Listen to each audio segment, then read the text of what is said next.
Welcome to the Balanced Body Podcast, where Sherri Griggs, owner of Balanced Body Health and Wellness in Omaha, talks to us about health, wellness, and balancing hormones. Okay, welcome to Balanced Body Health and Wellness, a podcast with Sherri Griggs, owner of Balanced Body Health and Wellness in Omaha, Nebraska. How are you doing, Sherri? I'm doing great, John. How are you doing today? Wonderfully. It is a great day. We're taking health seriously, one day at a time. And I'm on my own journey for that right now, aren't I? That's right, you are. And So, I do believe we're going to be talking about gut health today. Is that correct? yes, that That is is, correct. which is going to be great because when we went through some of this initially, I think I understood what you were talking about before, but then you started diving into some things that I just didn't even consider. And so then I Uh-huh. had questions. Okay. But before we get into my questions, I want to, we should probably lay a foundation. So, what's the importance of gut health? Oh my gosh, there's so much importance to gut health. Your gut, your microbiome, all those little bacteria guys that live in there, they help with neurotransmitters, and neurotransmitters are mood, depression, whether you're happy. They also help with immunity and our immune system. That can be part of our immune system. They help with whether or not our weight is stable, whether we are hungry when we shouldn't be. Um, there's so much. We have a direct connection to our gut health and our skin, finding that people that are having issues with acne or eczema, if you treat their gut, their skin will clear up. So it is such, they call it our second brain, our microbiome, those little guys down there, they are our second brain. And they are so important to our body. Oh my gosh, that's crazy. And Right? I feel like I knew that this was this important, but like, I guess I could never really imagine what gut health was, and especially when you started talking about like leaky gut.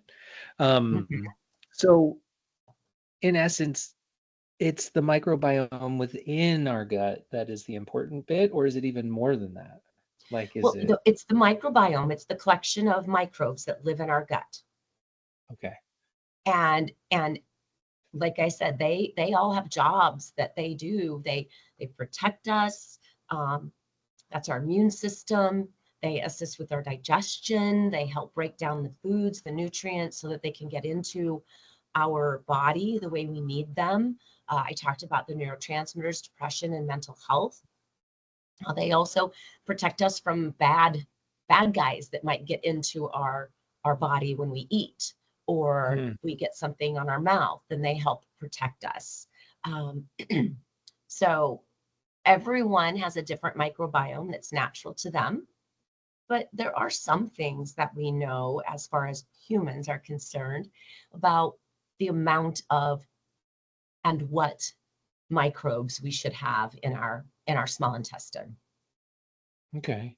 And so making sure we have, and I'll take this back just to your name, but making sure we have a good balance of what's Yes, good for us internally, that's going to help us long term with a lot of other things. correct. Yes, Mhm. yes. And or help us or hurt us, I guess. We Mhm. said help us or hurt us, depending on what's happening in our microbiome. Okay. And you said that they're like personal to us. I mean, my imagination is so small that I feel like it's just based on where I go and things that I put in my mouth that then helps what's ever growing in there. But is there more to that? Like, are we making our own microbiome? Well, we have our own microbiome. We have our own set of microbes, right? Um, but we do know, again, as humans, we need to have a certain number of bacilli, um, or lactobacilli, and they all have these different names or Greek names that I don't even want to try to pronounce because I'm sure I will slaughter them. But there are so many different, um, so many different ones in there, and Most of them, what we want them to be are the good ones that our body needs in order to be healthy, the good ones that help us digest, that help us get our nutrients, that help us with our mental health, that help us with our overall health. But then there are some bad guys that can get in there. And we call that opportunistic microbes. And they get in there and something happens and they take over. They overwhelm our microbes that we need that live there. And then we have something that's called SIBO. It's called small intestine bacterial overgrowth, SIBO. And that is an overgrowth of bad bacteria, I call it. Officially opportunistic, but bad bacteria that we don't want to have a lot of in our body. I guess that leads me to a quick question, sort of an aside. This seems like the right time for it, but like, you can blow out your microbiome by taking antibiotics, right? So like that's where you kind of eradicate it. So once I started learning about all of this from you, I don't know why I went to the extreme, but I immediately wondered, you know, if we have this inside ourselves and then we take antibiotics and then destroy it, does it recreate something similar that we already had from the healthy side because that's the type of microbiome that we live with, or does it start a whole new colony of something new? No, we have our own microbiome, so it's our own microbiome that comes back. Now, Okay. some antibiotics are harsher on our microbiome than others. Some people have a little stronger microbiome, and if they take a probiotic when they take that antibiotic, right, they keep helping that microbiome by supporting it, then they're less likely to have an issue. One of the ways they know they have an issue is they get diarrhea. They take this antibiotic, and all of a sudden now they have diarrhea. Why is that? Because they have destroyed their normal flora, and now their gut, their intestine isn't working properly. Okay. So, but there are antibiotics on some of these results I get. The answer is give an antibiotic, because this is an opportunistic bacteria and this guy doesn't belong here. You need to get rid of it. So treatment suggestions sometimes are antibiotics. So I'm looking at one of these on here. And the treatment option,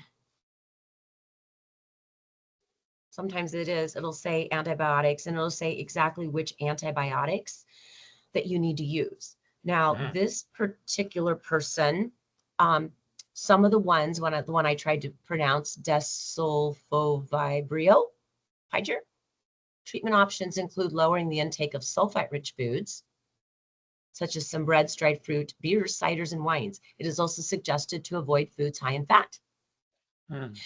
So to get rid of this opportunistic bacteria, it's all about the diet.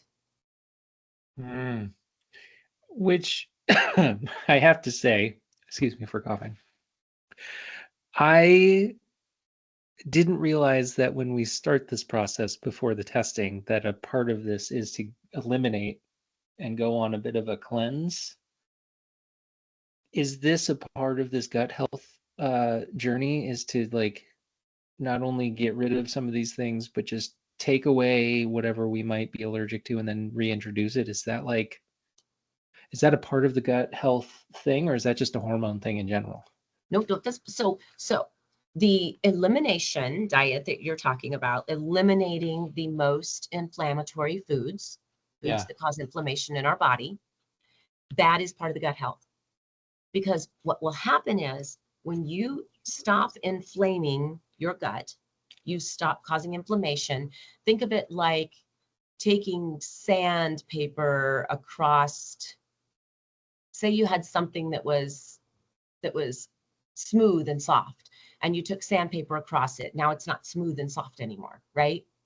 So every time and I'm thinking of something that's already smooth and soft, not like a wood thing, but so every time you eat a food that is inflammatory, you just keep roughing it up, and it never has the chance to smooth itself back over. By taking all of those inflammatory foods out, that allows the gut and the microbiome to start to heal because you're no longer roughing it up. Hmm. And then once it's had the opportunity to heal and it's had the opportunity to get stronger, when you reintroduce one of those inflammatory foods, you're going to know it. Your gut Huh. will tell you, And we don't like so, this. We don't want you and roughing us up anymore. I also, it was less of an egregious part of all of this, but like right before I got on with Helen, I had already started cutting out all of the things that I saw in the notebook and in the notes in the little nutrition guide that she gave us. And I didn't really notice that mushrooms were one of those things that we have to eliminate. And right before I got on the call with her, I had made basically a mushroom dish because I bought this like chef's thing of mushrooms. So it had hen of the woods, which were some of the best mushrooms ever, Uh-huh. with a whole bunch of other ones. So Right. I had five different mushrooms all on a plate. And then I threw some like broccoli on it and then a little Uh-huh. thing of fish. And that was like my lunch right before I got on with Helen. I was all excited to be like, this is what I've started eating for lunch. How great is Yeah. that? And then right before the call, I noticed mushrooms like minimized completely because it's got some, thing. And I was like, oh my God, I'm about to tell her that I basically took her guide and threw it in the garbage because I ate all of what she said to minimize. And she was totally okay with it. She laughed and she was like, look, if mushrooms are a big part of your diet, then minimize as best you can. Try to wean yourself off a little bit, but if it's something that's like non-negotiable for what you're going to eat, then just, it might be a part of something that you need. So I liked that. Yeah. Yeah. We want you to do the best that you can do, but I mean, that's just it, the best that you can do. Nobody's perfect. None of us are perfect. And so, you just do the best you can do. Yeah. Oh, So which I you like can't that have part. It mushrooms? was no, mushrooms is a part of the plan to minimize. So it was on the They're a nightshade. are they a nightshade? I think so. Aren't they? Isn't that horrible? Well, that was just it. It's because it's not necessarily on like the main things to avoid, Mm-hmm. but it is on here, and I don't know exactly where it said it. Oh, it's on the Wellness RX tips page. And so it says, and it's not black and white, it's blue and white. It says mushrooms from the fungi family and may cross react with candida and digestive yeast. Oh, yes, with yeast. So it wasn't really on the breakout, even though I think I did eventually find it in there. It's like kind of, mushrooms. Mm-hmm. And then that was the other thing. It was like it's kind of in layers. So it's like avoid, minimize, Yeah, encouraged. right. And Yeah. I liked how when we were going through the list of all those, it's like this can change for your, again, it goes back into your philosophy of not everybody, but your body, of, what is it that you are used to and how do you normally do this and what's going to be the easiest way for you to stick with it. And if something's somewhat non-negotiable, what are the other things you can eliminate that are really going to be more harmful? Like mushrooms is a minor thing, whereas like the corn and the uh well, you probably have it memorized now, but like the other thing, I've only memorized the corn because that's the one for some reason I'm like latching on to as Because a you like corn problem. so much, right? Yeah, So yeah, your corn, your soy, your gluten, your dairy, right? Your yeah. eggs. Yeah. Oh, and that was the one that she said, she's like, trust me, at 30 days you're going to want an egg. So, and then I think this is where you were going with that question, is like how to reintroduce. So after 30 days, you're just like really hungry for something. You're like, this is what I need to Yep. reintroduce now to see if I like it. And she said that, so she started with eggs. She's like, you're gonna want eggs. So just know that you're gonna want eggs and have them at the ready. But then for 2 meals for 2 days in a row, you're going to Yep. have eggs. So whether it's eggs for breakfast, eggs for lunch, eggs for dinner, whatever, Hmm. 2 times, 2 meals, eggs, 2 days in a row. And And prepared then 2 days differently. in a row paired differently. Oh, I didn't hear that part. I So, do. I recommend people do that just to try it in different ways. Um, but yeah, you do okay, want to have that, and you don't want to have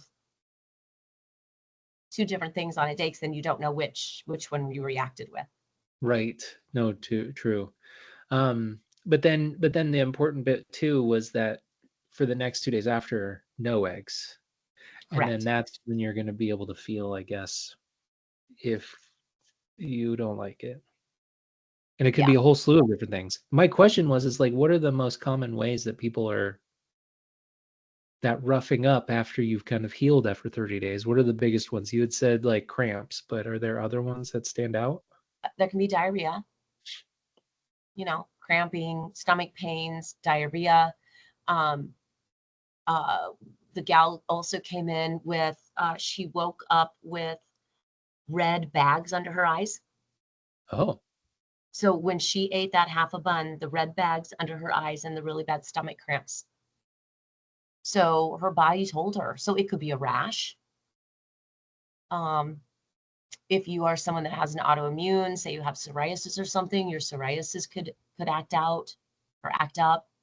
You could find your face breaks out. I mean, your body will tell you okay. if it doesn't like it.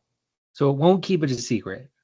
No, no. All But it right. may not happen immediately, right? So that's why she's saying for a couple of days and then wait, because it may not happen immediately. And let's say you had eggs today and you didn't wait, and then tomorrow you had gluten, and then tomorrow night you had a reaction. You don't know if it was the eggs from the day before or the gluten you ate that day. Oh man. And talking about a good combination for eggs and gluten, having like a soft boiled egg on top of some ramen. Oh, that sounds awesome. Oh my gosh. Um, okay. Well, so I had another question about sort of the food and everything. The nutrition is obviously a big part of this, but like, are the foods that we're eating on this cleanse because there are more vegetables, like colorful vegetables and things of that nature? I'm assuming that those promote good microbiome health or help clean or something. So what is the role in which like being more vegetable based or whatever Right. helpful? Is that It, is it's that a right question? Yeah, that's a good question. Well, it's number one, you're getting out processed foods. You're getting out foods that come in boxes. You're getting out stuff that somebody has cooked and frozen. Okay. And not, I mean, frozen vegetables are very good, but like frozen meals, okay, because they're processed. And processed foods tend to have toxins in them, some sort of toxin or a preservative, right? Um, Mhm. and so those are the toxins that we want to clear out of your body. So by not taking those toxins in for that month and drinking your shake and your supplement that helps your body clear it out, helps support your liver and clear those toxins out, um, eating vegetables is good for you. It's fiber. Um, a lot of the microbiomes, depending on the type of vegetables, it can be a resistant starch, which helps. It's a prebiotic, it's called. So some of it can actually be very helpful for that microbiome, but it's also healthy, right? Mhm. It's also fiber and nutrients and so lots of vegetables and clean meats. We were talking about the beef, making sure your beef is grass fed and grass finished, that they didn't finish it, meaning they didn't fatten the cow up with a bunch of corn before they took it to the butcher, is important because that corn, the cow's eating the corn, you still get some of the inflammatory process from your meat then. Yeah. It's the old um oh my gosh, I just spaced on the word as soon as I was going to say it. Um because the corn has those changing things in them. right? Why am I spacing on this? I don't know. Because isn't one of the biggest problems with corn that it's got it's modified? That's the word I'm thinking for. Oh, Like, GMOs, genetically modified yeah, organisms.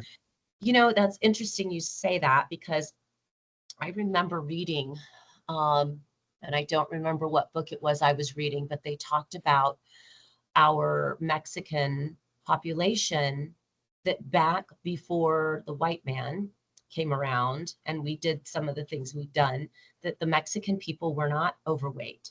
They didn't have a high incidence of diabetes and heart disease. And now, with all of our genetically modified corn, and they continue to eat the same diets they've eaten, they're fat, they're overweight, they have diabetes, they have heart disease, but yet they're eating the same diets that their ancestors ate, Hmm. but they're not because things have been modified, right? Yeah. When you think about it, the way that you're being asked to eat for this 30 days is the way my grandparents ate. I mean, they got the eggs from the chickens in the barn, they slaughtered their cow, and they ate the vegetables they grew. Huh. And that's how they ate. They didn't open up a box and cook the pasta and throw the powdered cheese in it and call it a meal.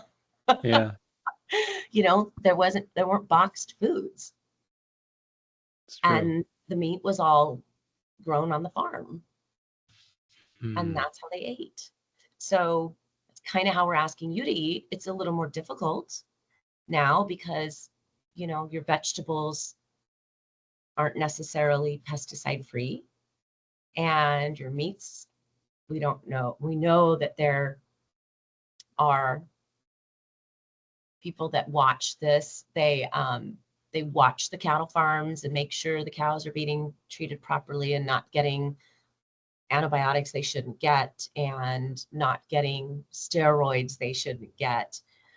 But I had somebody tell me once that the state of Nebraska, which is very, very high in cattle ranching, only has 2 inspectors for the Department of Agriculture. Whoa.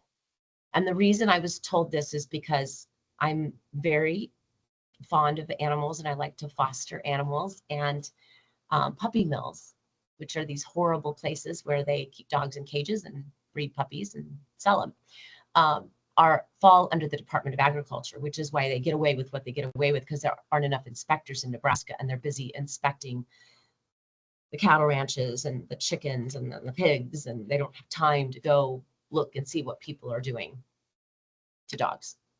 Oh my gosh. That is So, 2? two. I don't know if Wow. that's true, but it's what I was told and how You know it what? looked. I can believe that, honestly, just because a lot of times when it comes to, and this does nothing to say about like Department of Agriculture or whatever. A lot of times when there is some sort of a department built for these things, it falls under the purview of some other department that on paper doesn't get a lot of funding.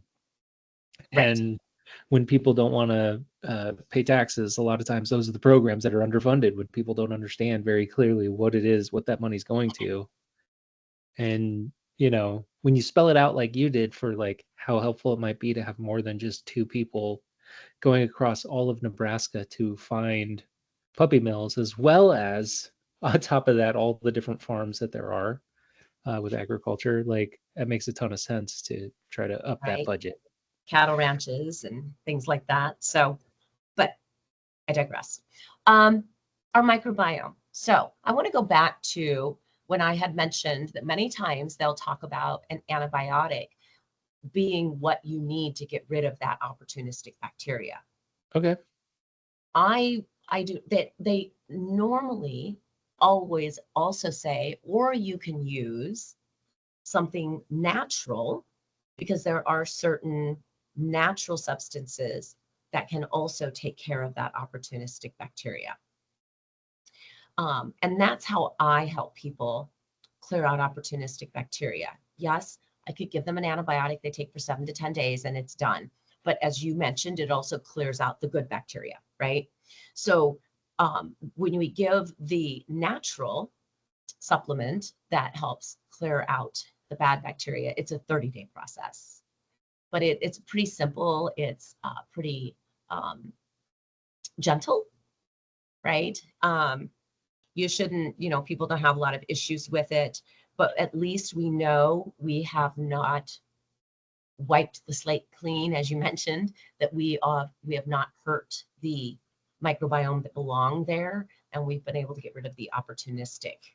Now, in this particular report I'm looking at, the way to get rid of the opportunistic bacteria is with probiotics.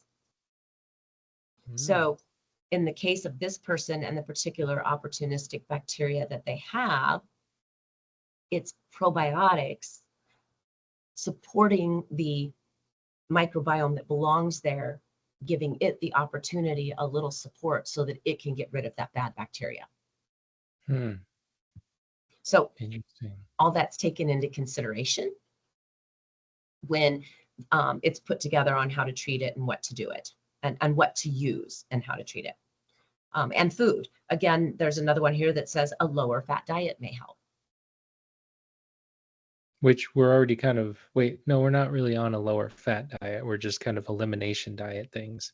Because that's the other thing. I meant to mention this earlier and I didn't, but a part of this meeting in the middle is that we're restricting items. We're not really restricting calories. Correct. And so that to me is, I knew that was going to be not necessarily a deal breaker, but something that was going to be tough, because I knew that a cleanse was on the way. And anytime I think of a cleanse, I think of, for some reason, just like drinking celery juice. But it's not that. So when you call it a cleanse, I'm just like, it's really not a cleanse. It's not a cleanse, because I think of cleanses as something where, it's a really strict, you can't eat for, 7 days. You can only drink this special juice and take whatever. It's a detox.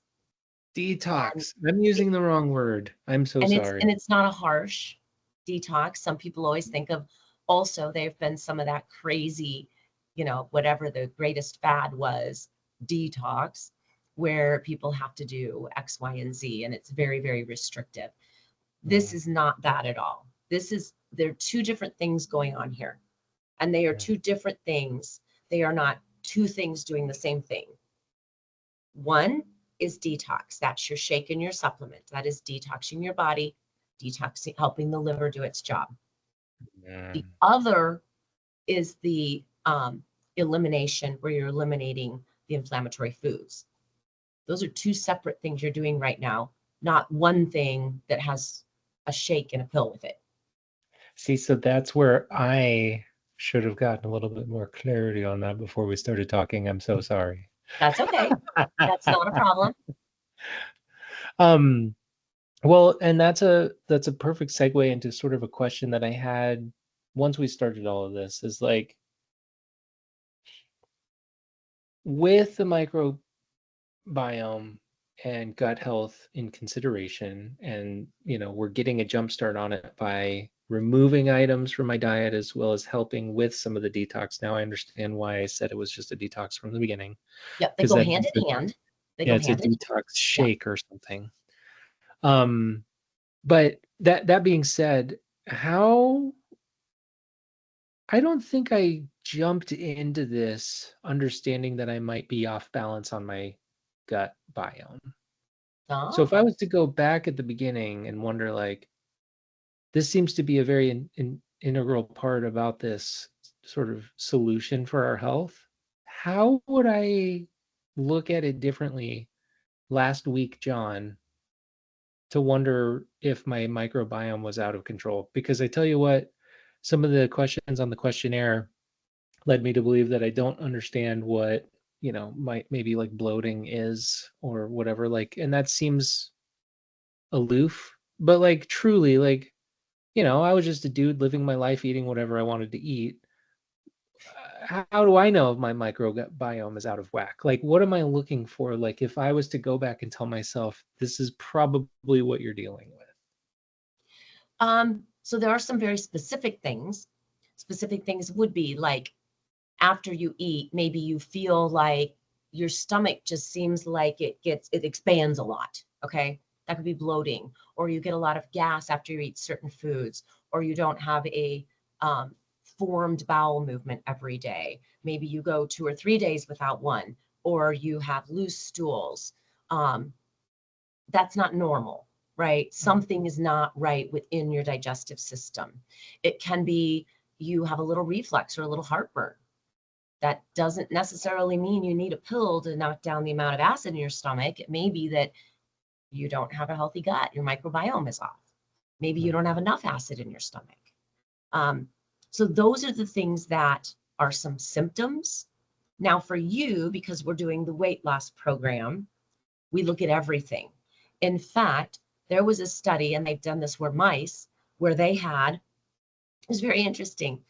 They had a mouse that was thin, and they're doing this with human now too, where they call it, I think, it's a microbiome transplant, where they literally kill the microbiome in a human and they transplant, and it's a stool transplant. They put someone else's stool in that person's body to try to change their microbiome makeup.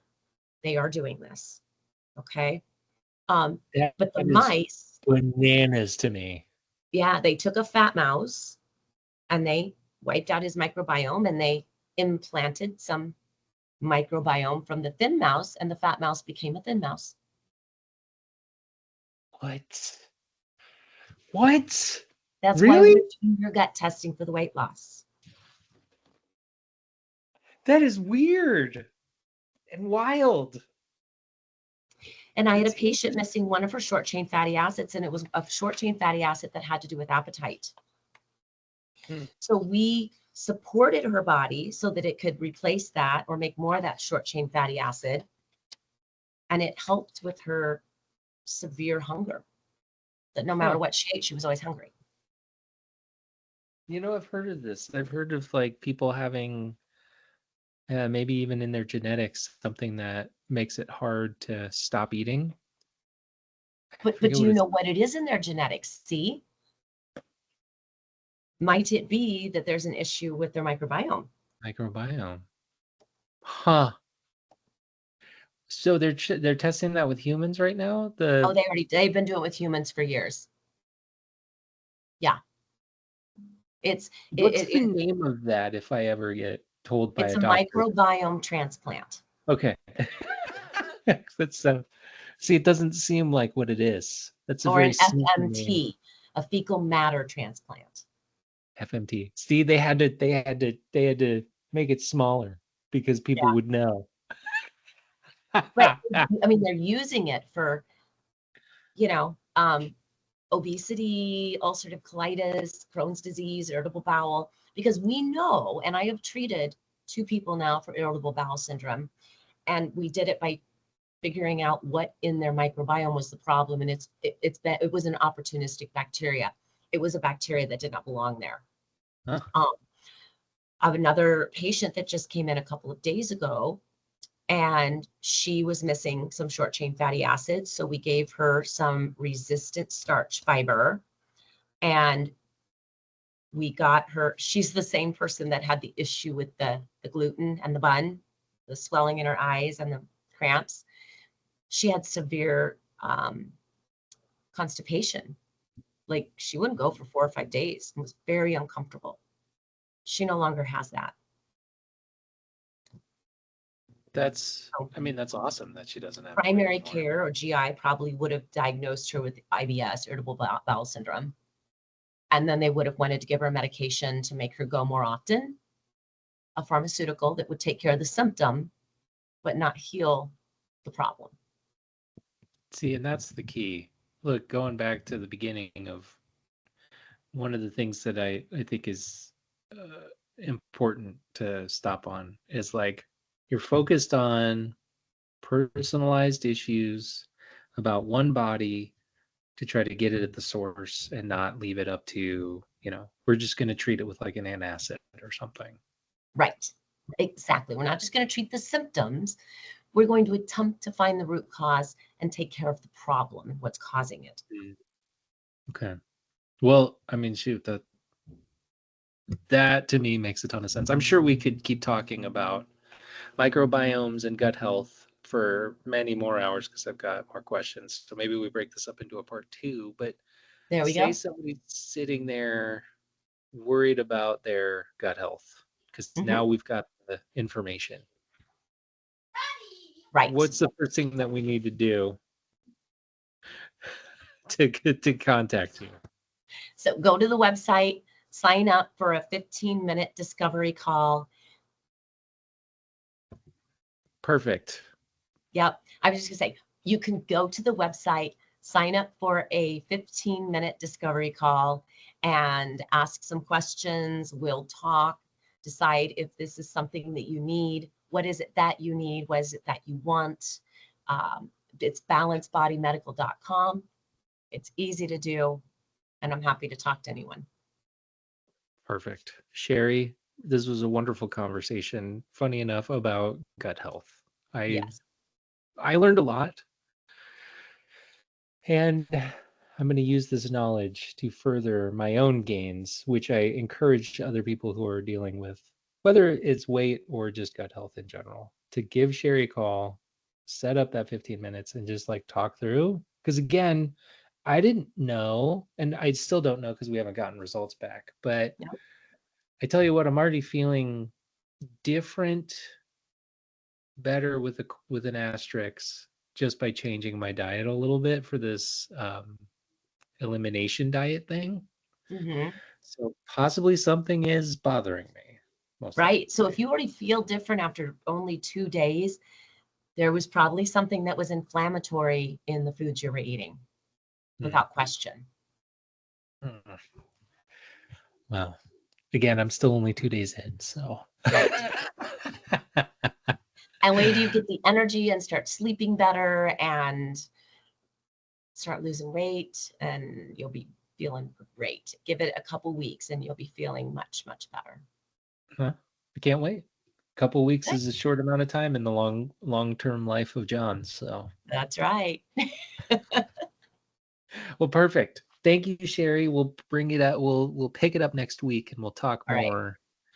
This has been the Balanced Body Medical Podcast with Sherri Griggs, owner of Balanced Body Health and Wellness.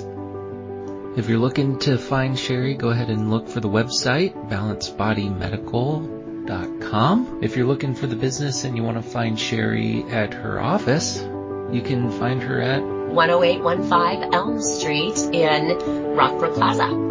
Thank you.